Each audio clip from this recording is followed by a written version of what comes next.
Good morning all of you. ఈరోజు 5th A గ్రూప్లో చూసినట్లయితే పార్ట్ 4. ఇప్పుడు అమోనియా తయారీ ఎలా తయారు చేస్తారు మనం ఆల్రెడీ పార్ట్ 1, పార్ట్ 2, పార్ట్ 3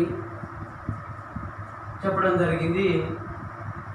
ఇప్పుడు చూసినట్లయితే పార్ట్ 4లో చూసినట్లయితే ఏం తయారు చేయాలంటే అమోనియా తయారీ చేయాలి.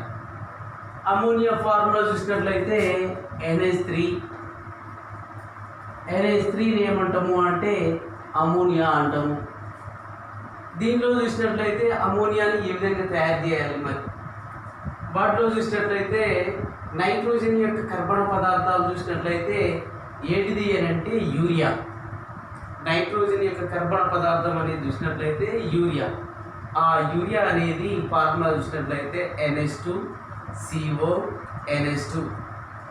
ఈ యూరియాను తీసుకొని నీటిలో క్షేకణం జరపాలి, లేదా క్షయీకృతం జరిపినప్పుడు గాలిలో నెక్స్ట్ వన్ చూసినట్లయితే నేలలో చూసినట్లయితే క్షేకణం జరిపి తక్కువ పరిమాణంలో ఏం ఏర్పడుతుంది అంటే అమోనియా ఏర్పడుతుంది. అంటే కర్బన సమ్మేళనమైనటువంటి యూరియాను తీసుకొని నీటి సమక్షంలో క్షేకణం జరపాలి, క్షయీకృతం జరపాలి. క్షయీకృతం జరిపినప్పుడు గాలిలో మరియు నేలలో చూసినట్లయితే తక్కువ పరిమాణంలో అమోనియా అనేది ఏర్పడడం జరుగుతుంది. నెక్స్ట్ అది కాకుండా చూసినట్లయితే నెక్స్ట్ ప్రాపర్టీ చూసినట్లయితే అమోనియా లవణాలు అయినటువంటి అమోనియం క్లోరైడ్. అమోనియా లవణాలు అనేవి చూసినట్లయితే అనేకంగా ఉన్నవి. ఒకటి ammonium carbonate, ammonium chloride, ammonium sulphate, ammonium nitrate. ఇవన్నీ కూడా ఏమంటాము అంటే అమోనియం యొక్క లవణాలు అంటుంటాం.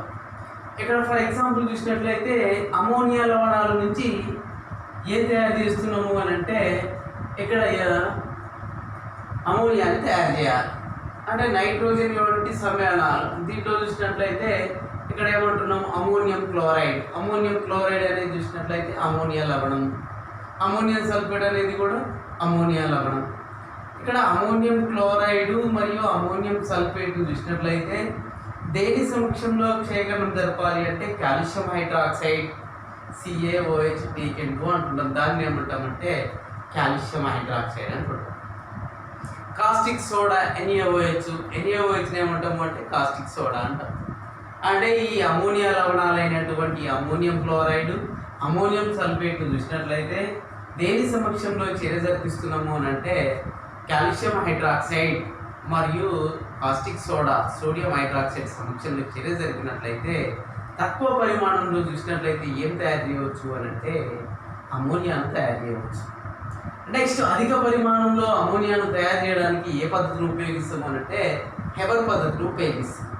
హెబర్ పద్ధతిలో చూసినట్లయితే అమోనియాను చూసినట్లయితే అధిక పరిమాణంలో తయారు చేస్తాం. నైట్రోజన్ చూసినట్లయితే హైడ్రోజన్ సమక్షంలో అధిక పీడనాల వద్ద అధిక అమోనియా ఏర్పడడానికి దోహదం చేస్తుంది. అంటే అధిక పీడనం అనేది చూసినట్లయితే 200 అట్మాస్ఫియర్ల పీడనము, 700 కెల్విన్ ఉష్ణోగ్రత వద్ద సమతాస్థితి యొక్క రేటును పెంచడానికి చూసినట్లయితే ఇక్కడ ఉత్ప్రేరకం అనేది చూసినట్లయితే ఈ ఉత్ప్రేరకంగా K2O3ని అల్యూమినియం ట్రైఆక్సైడ్ని కలపడం జరుగుతుంది. ఈ విధంగా చూసినట్లయితే అధిక పరిమాణంలో చూసినట్లయితే అమోనియాను తయారు చేయడానికి హెబర్ పద్ధతిని ఉపయోగిస్తాం. ఇప్పుడు ఫస్ట్ వన్ చూసినట్లయితే నైట్రోజన్ వంటి కర్బన సమ్మేళనమైనటువంటి యూరియా. ఈ యూరియా యొక్క ఫార్ములా చూసినట్లయితే NH2CO NH2. ఈ యూరియా యొక్క ఫార్ములా ఇది.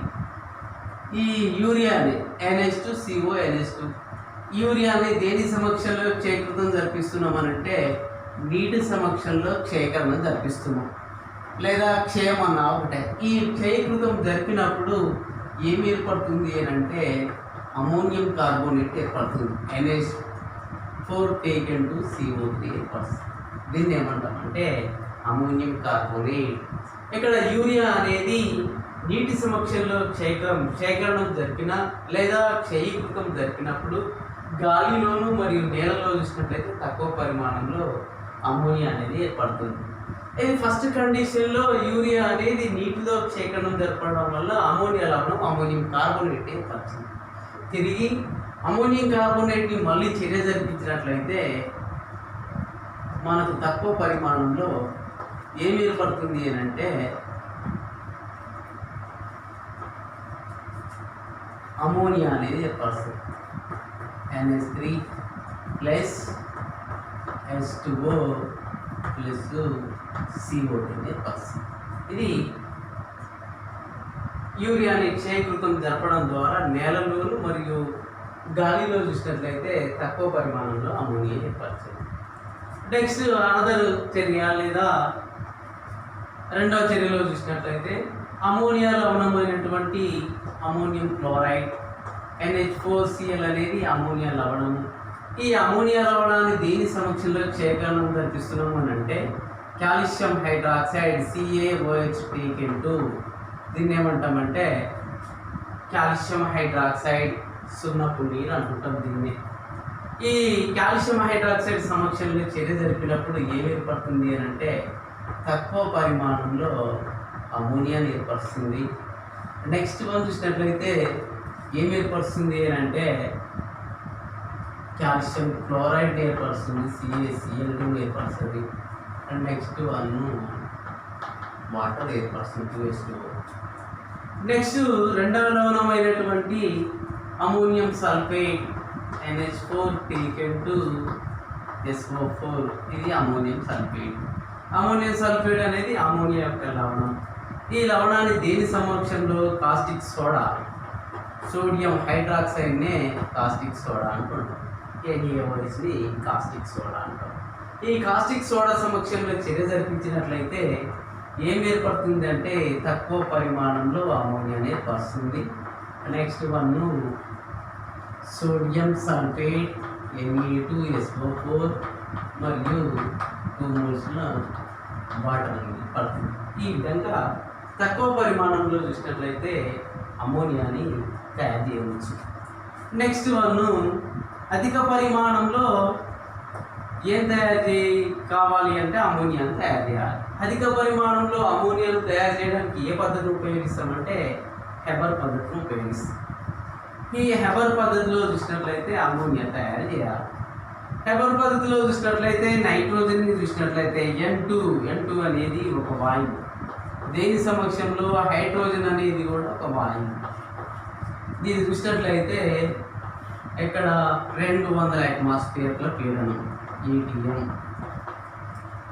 700 కెల్విన్ ఉష్ణోగ్రత వద్ద సమతా స్థితి యొక్క రేటును పెంచినప్పుడు అధిక పరిమాణంలో చూసినట్లయితే ఏం ఏర్పరుస్తుంది అంటే అమోనియా అనేది ఏర్పరుస్తుంది.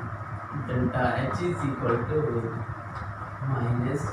-46.1 కిలోజౌల్స్ పర్ మోల్ యూనివర్స్ యొక్క శక్తి అనేది చూసినట్లయితే రిలీజ్ అవుతుంది. ఇది హెబర్ పద్ధతిలో. ఈ హెబర్ పద్ధతిలో చూసినట్లయితే 200 అట్మాస్ఫియర్ల పీడనం 700 కెల్విన్ అధిక అమోనియాని ఏర్పరచడానికి అధిక పీడనాలు అనేవి దోహదపడతాయి. అంటే 200 అట్మాస్ఫియర్ల పీడనం 700 కెల్విన్ ఉష్ణోగ్రత వద్ద సమతా స్థితి యొక్క రేట్ అనేది చూసినట్లయితే ఉత్ప్రేరకంగా చూసినట్లయితే దేన్ని K2Oని మరియు అల్యూమినియం ట్రైఆక్సైడ్ Al2O ఉత్ప్రేరకంగా కలుపుతారు.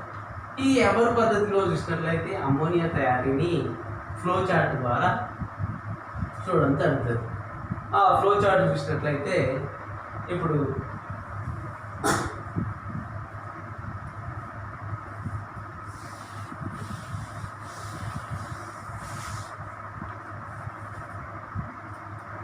క్రమ వివరణ పద్ధతి అంటున్నాం.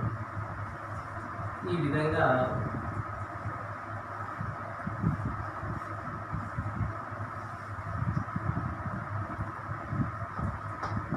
ఇక్కడ హైడ్రోజన్ గ్యాస్, నెక్స్ట్ చూసినట్లయితే నైట్రోజన్ గ్యాస్, ఈ విధంగా రన్ జరుగుతుంది.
ఇక్కడ చూసినట్లయితే ఉత్ప్రేరకము.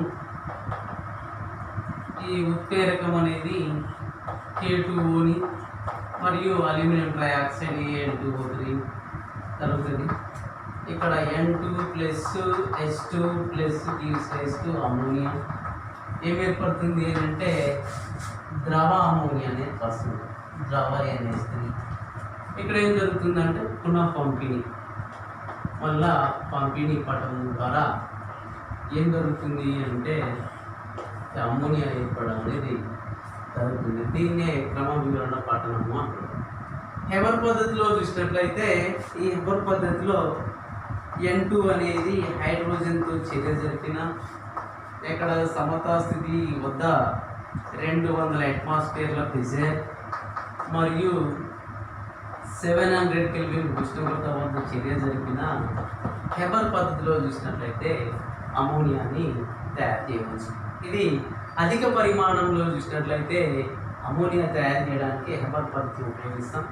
ఈ హెబర్ పద్ధతిలో చూసినట్లయితే ఇక్కడ ఈ పటం ద్వారా అధిక పరిమాణంలో చూసినట్లయితే క్రమవివరణ పటం అనేది ఈ విధంగా అమోనియాను తయారు చేయడం అనేది జరుగుతుంది. ఇప్పుడు అమోనియా యొక్క ధర్మాలు. అమోనియా అనేది చూసినట్లయితే రంగు లేని ఘాటైన వాసన గల వాయువు. ఇక్కడ చూసినట్లయితే అమోనియా అనేది చూసినట్లయితే ఘాటైన వాసన కలిగి ఉంటుంది. నీటిలో చూసినట్లయితే అధికంగా కలుగుతుంది. దీని యొక్క ద్రవీభవన బాష్పీభవన స్థానాలు చూసినట్లయితే ఇక్కడ 195.2 కెల్విన్ యొక్క ఘనీభవన స్థానము, 239.7 కెల్విన్ యొక్క బాష్పీభవన స్థానాలను కలిగి ఉంటుంది.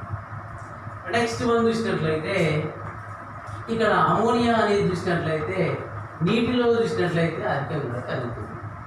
ఒక భాగం నీటిలో చూసినట్లయితే నీటిలో చూసినట్లయితే 1000 భాగాల అమోనియాను కరిగించుకునే శక్తి అనేది చూసినట్లయితే దేనికి కలిగి ఉంటుంది అంటే నీటికి అనేది కలిగి ఉంటుంది. అంటే టోటల్గా చూసినట్లయితే ఒక భాగం నీటిలో చూసినట్లయితే 1000 భాగాల అమోనియాను కరిగించుకుంటుంది. ఇది అమోనియా యొక్క ధర్మాలు. నెక్స్ట్ అమోనియాలో చూసినట్లయితే NH3. దీనిలో చూసినట్లయితే నైట్రోజన్ మీద ఒంటరి జంట ఎలక్ట్రాన్ కలిగి ఉంటుంది.